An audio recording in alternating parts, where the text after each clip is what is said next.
অভিনেতা হাসান মাসুদ, যার দারুণ কমেডি টাইমিং ও দুর্দান্ত অভিনয় একসময় বুঁদ করে রেখেছিল কোটি দর্শককে। তবে সেই আলো ঝলমলে রূপালী জগৎকে বহুদিন আগেই বিদায় জানিয়েছেন তিনি। আকস্মিকভাবে অভিনয় ছাড়ার পর নিজেকে অনেকটাই আড়ালে নিয়ে যান এই অভিনেতা। লাইমলাইট ও গ্ল্যামারের দুনিয়া থেকে সরে গিয়ে মন দেন ধর্মীয় জীবনাচারে।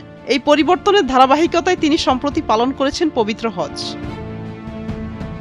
একসময় জনপ্রিয় এই তারকা জানান, জীবনের এক পর্যায়ে এসে তিনি উপলব্ধি করেন, পর্দার এই রঙিন জীবনের চেয়ে আত্মিক শান্তি ও সৃষ্টিকর্তার সন্তুষ্টি তার কাছে সবচেয়ে বড়।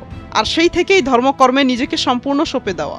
সম্প্রতি গণমাধ্যমকে দেয়া এক সাক্ষাৎকারে নিজের বর্তমান জীবনযাপন ও অভিনয় থেকে দূরে থাকার কারণ নিয়ে কথা বলেছেন অভিনেতা মাসুদ।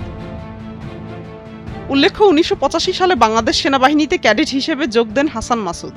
৭ বছর পর ১৯৯২ সালে ক্যাপ্টেন পদে অবসর নেন তিনি। এরপর সাংবাদিকতায় যুক্ত হন। দ্য নিউ নেশনে কাজ করার পর ১৯৯৫ সালে দ্য ডেইলি স্টারে ক্রীড়া প্রতিবেদক হিসেবে যোগ দেন। ২০০৪ সাল থেকে ২০০৮ সাল পর্যন্ত বিবিসি বাংলা সংবাদদাতা হিসেবেও কাজ করেছেন তিনি। মোস্তফা সরোয়ার ফারুকীর ব্যাচেলর চলচ্চিত্রের মাধ্যমে ২০০৩ সালে অভিনয়ে অভিষেক হয় হাসান মাসুদের।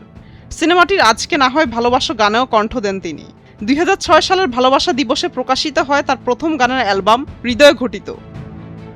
এছাড়াও মেড ইন বাংলাদেশ সহ বেশ কয়েকটি চলচ্চিত্র ও অসংখ্য নাটকে অভিনয় করেছেন তিনি। হাউসফুল, ট্যাক্সি ড্রাইভার, এফডিসি, বউ, খুনসুটি, গ্র্যাজুয়েট, রঙের দুনিয়া, আমাদের সংসার, গনি সাহেবের শেষ কিছুদিন ও বাতাসের ঘর সহ বেশ কিছু নাটকে তার অভিনয় তুমুল দর্শকপ্রিয়তা পেয়েছে।